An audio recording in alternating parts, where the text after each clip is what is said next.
जीवन में भगवान कब और किसका साथ देते हैं। एक समय की बात है, एक गांव में प्रशांत नाम का एक सीधा साधा व्यक्ति रहता था। वह अपने नाम की तरह ही बहुत भोला भाला और ईमानदार था। प्रशांत गरीब था और उसकी स्थिति भी काफ़ी सामान्य थी, लेकिन वह भगवान श्री कृष्ण का बड़ा भक्त था। जब भी कोई उससे कुछ पूछता तो वह सीधा जवाब देता, ठाकुर जी जाने। उसे ठाकुर जी के अलावा कोई और दिखता ही नहीं था। गांव में ठाकुर जी का एक मंदिर था, जहाँ प्रशांत अक्सर आया जाया करता था। एक दिन जब प्रशांत मंदिर से घर की ओर जा रहा था, तब गांव का एक व्यक्ति उसे रोककर कहता है, अरे प्रशांत, क्या हाल है, सब ठीक तो है। प्रशांत मुस्कुराता हुआ कहता है, सब ठाकुर जी की कृपा है। वह आदमी फिर पूछता है, अरे प्रशांत, मैंने सुना है कि तुम्हारी बेटी राधिका विवाह योग्य हो गई है, आप उसका विवाह क्यों नहीं करा देते। प्रशांत ने कहा, भाई मैं तो कोशिश कर रहा हूँ, बाकी ठाकुर जी जाने। उस व्यक्ति ने कहा, वो तो ठीक है प्रशांत भाई, लेकिन पिता का भी तो एक फर्ज होता है।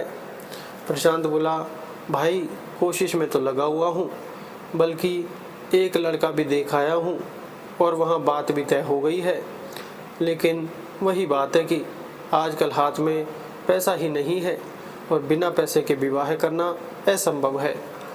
उस व्यक्ति ने प्रशांत को सलाह दी, प्रशांत भाई, यहाँ एक सेठ है गिरधारी लाल, उनसे आप विवाह के बाद कमा कर रुपया चुका देना, कम से कम बिटिया का विवाह तो हो जाएगा। प्रशांत ने कहा, तुम सही कह रहे हो भाई, मैं भी जाकर उनसे बात करता हूँ, काम बन गया तो ठीक, नहीं तो ठाकुर जी जाने। उस व्यक्ति की बात मानकर प्रशांत सेठ गिरधारी के पास गया कुछ रुपए उधार मांगने। प्रशांत को देखकर सेठ ने कहा, प्रशांत आओ बैठो, बताओ कैसे आना हुआ।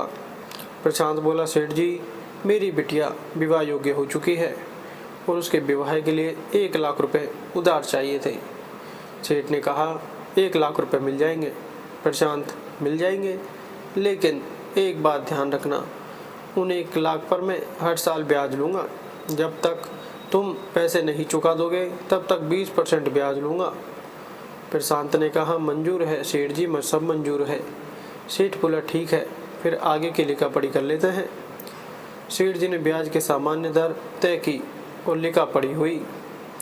उसके बाद प्रशांत रुपए लेकर घर आ गया।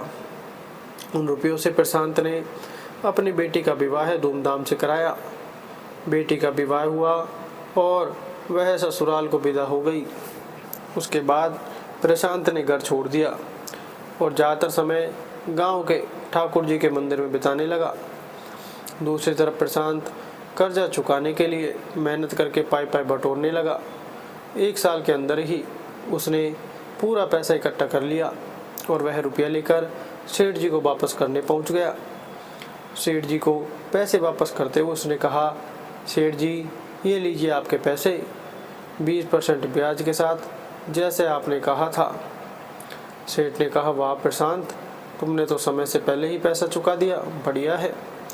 चलो मैं इसकी रसीद बना देता हूँ कि तुमने मुझे सूद समेत सारे पैसे लौटा दिए हैं। सेठ ने रसीद बनाई और प्रशांत को देते हुए कहा, लो प्रशांत, पढ़ लो क्या लिखा है। प्रशांत ने मुस्कुराते हुए कहा, सेठ जी, इसमें क्या लिखा है ये रघुनाथ जी जाने, मैं टहरान पड़गंवार, मुझे कुछ नहीं पता कि क्या लिखा है। आपने लिख दिया, इतना ही काफ़ी है मेरे लिए। अब सेठ सोचने लगा, ये प्रशांत तो सच में बहुत भोला है, ये सही मौका है इसे ठगने का।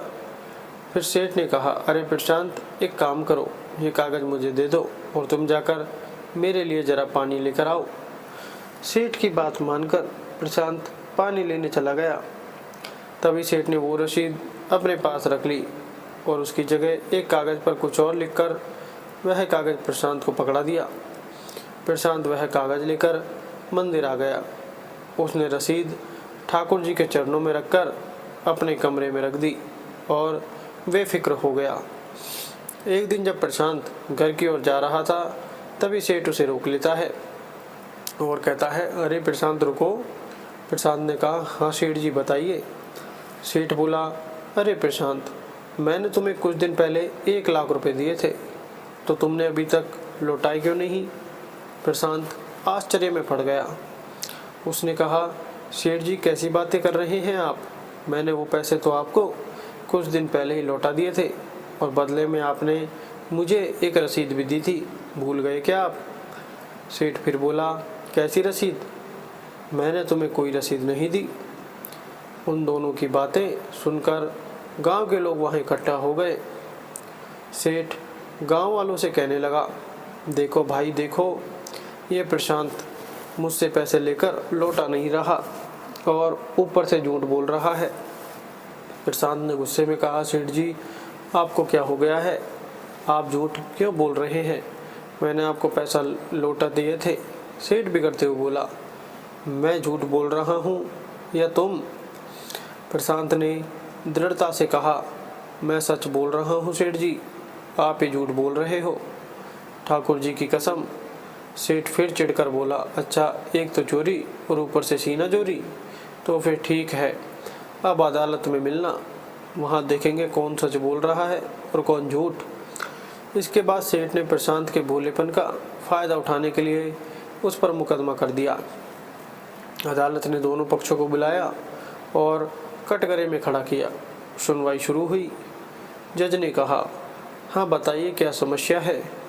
सेठ ने जज साहब से कहा, जज साहब इस प्रशांत ने मुझसे 1 लाख रुपए उधार लिए थे और अब वापस नहीं कर रहा। मांगने पर कहता है कि मैंने रुपए चुका दिए हैं। जज साहब ने प्रशांत से पूछा, प्रशांत क्या तुमने सेठ से 1 लाख रुपए उधार लिए थे? प्रशांत ने विनम्रता से उत्तर दिया, हाँ जज साहब मैंने पैसे लिए थे, लेकिन मैंने सारे पैसे सूद समेत सेठ जी को लौटा दिए हैं। जज ने पूछा, क्या तुम्हारे पास इसका कोई सबूत है? प्रशांत ने आत्मविश्वास से कहा, हाँ जज साहब मेरे पास सबूत है। उन्होंने मुझे कागज़ में सब कुछ लिख कर दिया था। यह लीजिए वह कागज़ जो सेठ जी ने मुझे दिया था। जज ने कागज़ को देखकर कहा, यह कोई सबूत नहीं है, इसमें तो ऐसा कुछ लिखा ही नहीं है। प्रशांत रोते हुए बोला, जज साहब मैं झूठ नहीं बोल रहा, सच बोल रहा हूँ। मैंने इनको सारे पैसे लौटा दिए थे। इसके बदले में इन्होंने मुझे यही कागज़ दिया था और कहा था कि इस पर सब कुछ लिखा है। जज साहब ने समझाते हुए कहा, ठीक है भाई रो मत। यह बताओ, जब तुमने सेठ जी को रुपया दिया था तो क्या तुम्हारे और सेठ जी के बीच में कोई तीसरा व्यक्ति था? प्रशांत ने सत्याग्रता के साथ कहा, जज साहब जब मैंने सेठ जी को रुपये दिए थे तो मेरे और सेठ जी के बीच ठाकुर जी के अलावा कोई तीसरा नहीं था। जज साहब ने सोचा, ठाकुर कोई गांव का व्यक्ति होगा जो इन दोनों के लेन देन में शामिल था। उन्होंने कहा, ठीक है तुम जाओ और अगली तारीख पर आना। इसके बाद जज साहब ने ठाकुर को ढूंढने का आदेश जारी कर दिया। चपरासी जज का किया हुआ नोटिस लेकर पूरे गांव में घूमने लगा, लेकिन उस गांव में कोई ठाकुर नाम का आदमी नहीं मिला। चपरासी परेशान हो गया। इसी दौरान उसे एक व्यक्ति मिला। चपरासी ने उससे पूछा, अरे भैया जरा रुको, इस गांव में कोई ठाकुर नाम का आदमी रहता है क्या? वह व्यक्ति बोला, इस गांव में ठाकुर तो कोई नहीं है, लेकिन गांव के भीतर ठाकुर जी का एक मंदिर जरूर है, आप वहां जाकर देख लें। चपरासी ने कहा, ठीक है भाई मैं वहीं जाकर पता करता हूँ। चपरासी जैसे तैसे ठाकुर जी के मंदिर में पहुँचा। वहाँ उसने देखा कि मंदिर में कोई नहीं है। वह सोचने लगा, हे भगवान यहाँ भी कोई नहीं है। एक काम करता हूँ, यह नोटिस ठाकुर जी के चरणों में रख देता हूँ, बाकी अब भगवान जाने। चपरासी ने आदेश का पर्चा ठाकुर जी के चरणों में रख दिया और वहाँ से चला गया। अगली तारीख आई तो सभी न्यायालय में उपस्थित हुए। जज ने पूछा, कल हमने एक नोटिस ठाकुर जी को भिजवाया था, ठाकुर जी आए हैं तो उपस्थित हो। जज साहब बिना सोचे समझे ठाकुर जी के नाम की आवाज़ लगाने लगे। ठाकुर जी हाजिर हों। तभी एक बूढ़ा आदमी धीरे धीरे चलता हुआ गवाह के कटघरे में आकर खड़ा हो गया। उस बूढ़े आदमी को देखकर प्रशांत हाथ जोड़कर खड़ा हो गया, क्योंकि वह समझ गया था कि वह बूढ़ा व्यक्ति और कोई नहीं स्वयं ठाकुर जी हैं। जज ने पूछा, आप ही ठाकुर जी हैं? बूढ़े आदमी के वेश में खड़े स्वयं ठाकुर जी बोले, जी हाँ जज साहब, वैसे तो मेरे अनेकों नाम हैं, उनमें से एक ठाकुर भी है। जज ने कहा, तो बताइए, जब प्रशांत ने सेठ जी को पैसे दिए थे तब क्या आप वहाँ थे? बूढ़े आदमी ने उत्तर दिया, जी हाँ जज साहब, मैं वहीं पर था। फिर जज ने पूछा, क्या आपके पास इसका कोई प्रमाण है? बूढ़े आदमी ने कहा, हाँ प्रमाण है, मैं आपको बताता हूँ। इस सेठ की अलमारी में 4 नंबर बही खाते में एक रसीद पड़ी है, आप वह रसीद मंगवा लीजिए, उसमें सब साफ साफ लिखा है। यह सुनकर सेठ सन्ने रह गया। जज साहब ने तुरंत चपरासी को सेठ के घर भेजा। चपरासी सेठ के घर गया और वह रसीद लेकर वापस आया। जब जज साहब ने वह रसीद पढ़ी तो उसमें सब कुछ साफ साफ लिखा हुआ था। जज साहब ने सेठ को दोषी पाया, उसे सजा दी और प्रशांत को सम्मान के साथ मुक्त कर दिया। यह सब होने के बाद गवाह के वेश में आए ठाकुर जी भी वहाँ से चले गए। अब जज साहब ने प्रशांत को अलग से बुलाकर पूछा, प्रशांत, क्या ये ठाकुर जी तुम्हारे गांव में रहते हैं? मैंने बहुत से गवाह देखे हैं, पर जैसा आनंद और सुकून का एहसास मुझे इन्हें देखकर हुआ, वैसा कभी नहीं हुआ। प्रशांत बोला, हाँ जज साहब, ठाकुर जी वही हैं जिनका हमारे गांव में मंदिर है। जज ने पूछा, क्या इन्होंने वह मंदिर बनवाया है? इनकी वेशभूषा से तो लगता नहीं है कि इनके पास इतना धन होगा।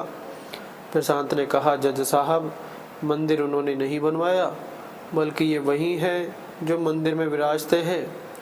जज ने आश्चर्य से पूछा, क्या? मैं समझा नहीं। तब प्रशांत ने कहा, जज साहब, ये स्वयं ठाकुर जी हैं, भगवान श्री कृष्ण। मैंने इन्हीं की बात की थी और आज ये मुझे बचाने के लिए एक बुजुर्ग व्यक्ति का वेश बदलकर अदालत में आए और मेरे लिए गवाही दी।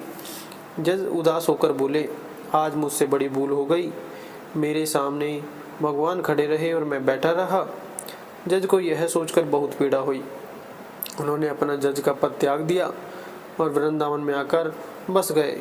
दोस्तों, कुछ चीज़ें बिना मांगे ही मिल जाती हैं, केवल समीप जाने से। जैसे आग से गर्माहट, पानी से शीतलता और गुलाब से सुगंध मांगनी नहीं पड़ती, केवल उनके पास जाना पड़ता है। इसी तरह ईश्वर से निकटता बढ़ाइए, उनके समीप जाइए, सब कुछ बिन मांगे मिल जाएगा। भगवान कहते हैं, तुम वह करो जो तुम चाहते हो, फिर वही होगा जो मैं चाहता हूँ। तुम वह करो जो मैं चाहता हूँ, फिर वही होगा, हो जाएगा जो तुम चाहते हो। वीडियो अच्छी लगी तो वीडियो को लाइक करें, चैनल को सब्सक्राइब जरूर करें। धन्यवाद।